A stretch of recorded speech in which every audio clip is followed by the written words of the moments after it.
Halo guys, welcome back to my YouTube channel di Indah Channel. Baik teman-teman, bagi teman-teman yang sudah menonton, jangan lupa untuk dibantu like, comment, dan subscribe-nya ya. Nah teman-teman, hari ini saya mau berbagi tentang konsep pelaporan capaian hasil jangka pendek DAK Fisik tahun 2022 dan evaluasi sistem Krisna DAK tahun 2022. Yang pertama yang konsep terlebih dahulu, baik kita langsung saja.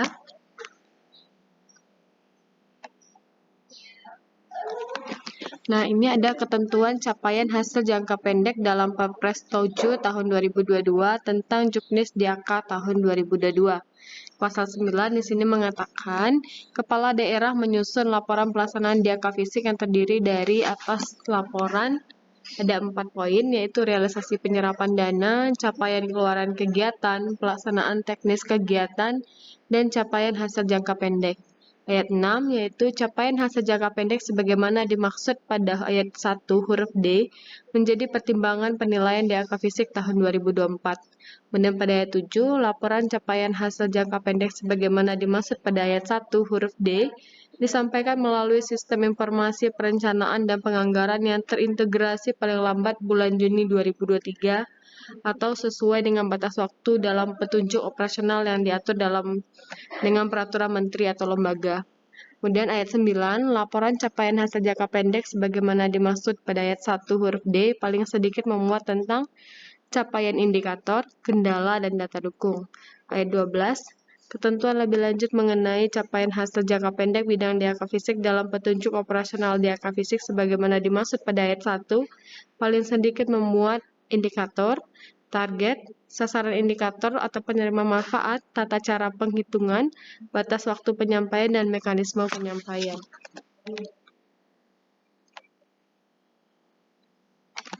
Nah, ini definisi dan kriteria indikator immediate outcome dan alokasi khusus. Nah, definisi immediate outcome adalah capaian hasil jangka pendek dari kegiatan yang dapat diukur setelah output terrealisasi dan dapat merepresentasikan manfaat dari output DAK fisik.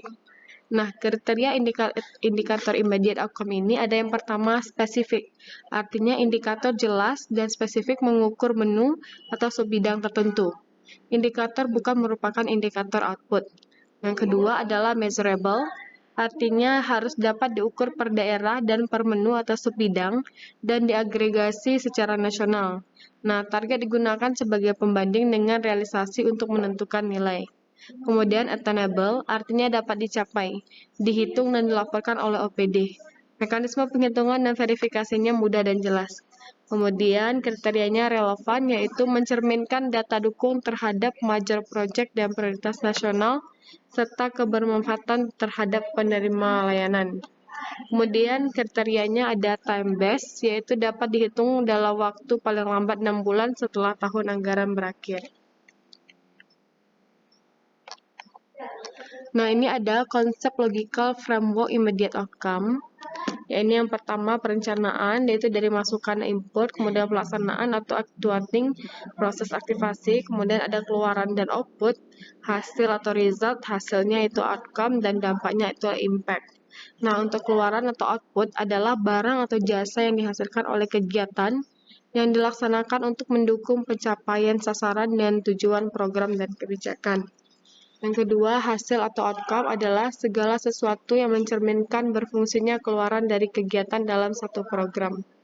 Kemudian dampak atau impact adalah besar pengaruh suatu penyelenggaraan kegiatan terhadap perekonomian, sosial budaya, dan lingkungan. Nah, ini ada identifikasi daerah hasil penginputan capaian I.O. Ini ya, sesuaikan lagi. Untuk kesehatan bisa dilihat nih ya, dari yang bidang kesehatan dan KB ada 8. Kemudian sampai poin 8 ini yang paling rendah, 7,76 ini ya, persentasenya yang paling rendah. Nah, klasifikasi hasil penginputan capaian I.O. yaitu subbidang dengan persentase jumlah daerah yang telah menginput capaian I.O. tertinggi adalah SKB atau pendidikan, itu 111%, kemudian jalan atau penugasan, yaitu 102%, kemudian perpustakaan 100%. Subbidang dengan persentase jumlah daerah yang telah menginput capaian I.O. terendah adalah SLB atau pendidikan 55%, jalan yaitu yang bagian reguler 56%, kemudian sanitasi 59%. Nah, ini ada diperlukan identifikasi lebih lanjut pada capaian yang melebihi 100. Nah, ini contoh permasalahan umum dalam laporan immediate outcome tahun 2021. Yang pertama, kekeliruan pemerintah daerah dalam menginterpretasikan dan menghitung capaian indikator, yaitu angka inputan capaian yang terlampau rendah pada menginput satuan output program. Indikator persentase sarana puskesmas yang telah dimanfaatkan sebanyak 16 Pemda menginput 1, kemudian angka inputan capaian yang terlampau tinggi, Pemda menginput nilai rupiah dari output program, contohnya persentase alat kesehatan rumah sakit yang telah dimanfaatkan sebanyak 15 Pemda menginput jumlah akes hingga puluhan juta. Kemudian angka inputan capaian bernilai negatif, yaitu indikator persentase peningkatan kunjungan Wisman di DTW. Kemudian kekeliruan Pemda dalam melakukan penghitungan capaian indikator, yaitu persentase alat kesehatan puskesmas yang telah dimanfaatkan sebanyak 6 daerah menginput angka yang cukup rendah, yaitu 0,9, 0,8, 0,85, dan 0,3. Kemudian terdapat pemerintah daerah yang hanya menginput capaian di beberapa indikator saja. Tidak semua indikator diinput capaiannya sehingga daerahnya tercatat sudah melaporkan, tetapi tidak semua indikatornya terisi.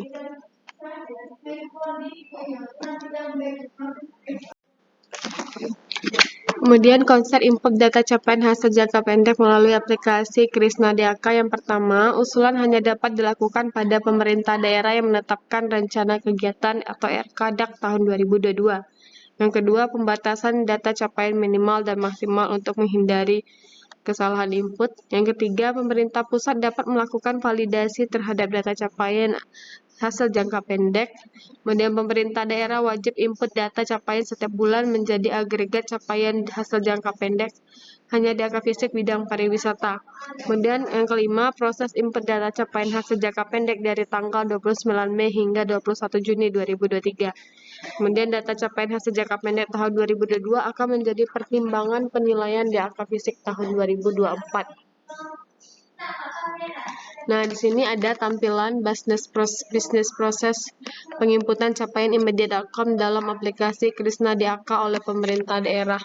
Yang pertama yaitu dari start, login Pemda, kemudian data capaian hasil jangka pendek, kemudian input capaian hasil jangka pendek pada aplikasi KL, kemudian pertukaran data dengan aplikasi Krisna, kemudian melalui aplikasi Krisna DAK, atau bisa melalui data capaian hasil jangka pendek, kemudian input capaian hasil jangka pendek pada aplikasi Krisna, kemudian log data per bidang oleh Bapeda, kemudian submit oleh Kepala Bapeda seluruh laporan, kemudian cetak laporan capaian hasil jangka pendek tanda tangan Kepala Daerah, kemudian mengunggah laporan pada aplikasi Krisna atau DAK selesai. Nah, ini Bapeda berkoordinasi dengan OPD untuk pelaporan pada aplikasi KL, kemudian Bapeda memiliki role viewer pada aplikasi KL, kemudian data yang sudah diinterkoneksikan dengan aplikasi KL tidak dapat diubah, namun tersedia kolom komentar jika masih terdapat kesalahan data untuk diinformasikan kepada pemerintah pusat.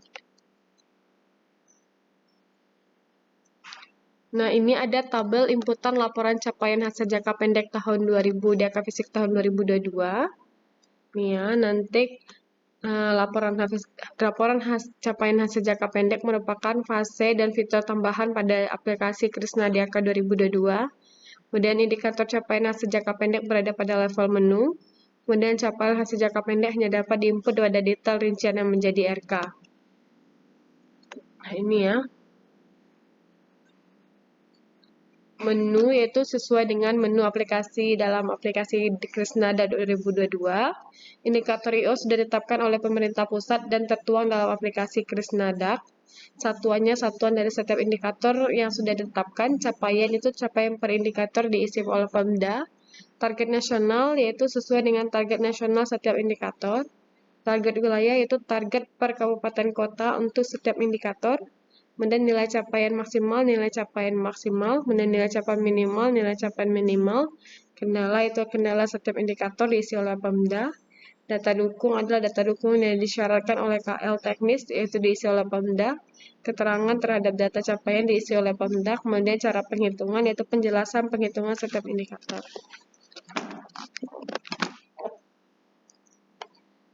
Kemudian pembagian peran dalam pelaporan capaian hasil jangka pendek di AK Fisik tahun 2022 lingkup pemerintah daerah. Di sini ada tugasnya masing-masing. Untuk Bapeda Provinsi itu fungsi verifikasi, yaitu melihat laporan kabupaten kota dan lingkup provinsi. Kemudian untuk Bapeda yaitu pengumpulan data atau dokumen pendukung, yaitu mengkoordinasikan dalam identifikasi dan pengumpulan data atau dokumen pendukung. Kemudian Bapeda bisa untuk input data, itu melakukan input data dalam aplikasi Krisna, juga mengirimkan data dalam dan unggah surat pengantar kepala daerah maksimal minggu ke-2 Juli 2023, yaitu melakukan pengiriman atau log per bidang sebidang dalam aplikasi Krisna. Untuk admin Bapeda, fungsinya yaitu mengirimkan data dan unggah surat pengantar kepala daerah, yaitu unduh draft surat pengantar, print, dan mengunggah surat pengantar dalam aplikasi Krisna. Kepala Bapeda fungsinya di sini juga yaitu melakukan pengiriman atau submit seluruh laporan capaian hasil jangka pendek per daerah. Kemudian untuk OPD yaitu melakukan pengumpulan data atau dokumen pendukung, yaitu melakukan pengumpulan data dan dokumen pendukung. Kemudian OPD melakukan input data dalam aplikasi Krisna. Untuk kepala daerah fungsinya yaitu melakukan tanda tangan surat pengantar laporan hasil capaian jangka pendek yang diunduh dari aplikasi Krisna.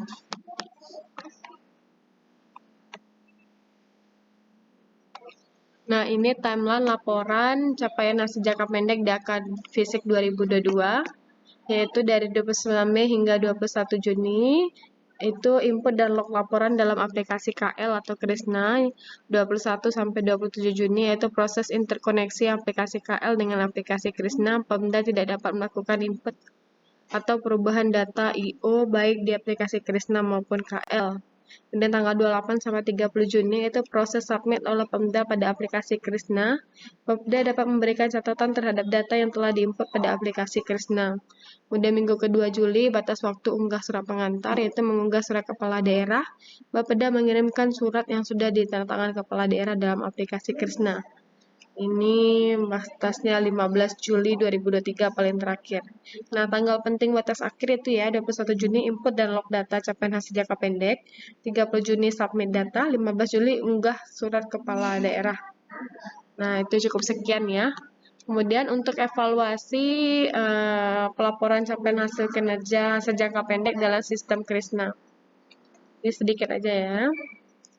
Nah, mekanisme DAK hingga pelaporan I/O yang pertama pra-usulan, penyusunan referensi oleh pusat, kemudian masuk ke tahap usulan, yaitu penyusunan usulan kegiatan oleh Pemda, kemudian verifikasi usulan berjenjang oleh Pemprov dan Kemendagri, kemudian penilaian usulan oleh KL dan Bappenas, kemudian sinkronisasi dan harmonisasi, melengkapi usulan berdasarkan sinkronisasi pusat dan daerah, kemudian rencana kegiatan atau RK, penyesuaian dan konfirmasi usulan berdasarkan PAGU, kemudian penyusunan kontrak berdasarkan data RK, kemudian pelaporan immediate outcome, pengukuran manfaat output DAK, mekanisme yang seragam dan terintegrasi, kemudian indikator immediate outcome adalah alat ukur untuk mencapai outcome, memiliki indikator jangka pendek dan capaiannya. Definisi immediate outcome adalah manfaat langsung dari output capaian hasil jangka pendek.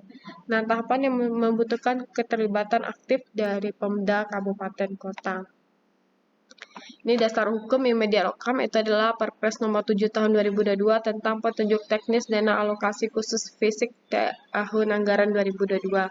Pada pasal 9 ayat 1 huruf D, Kepala Daerah menyusun laporan capaian hasil jangka pendek.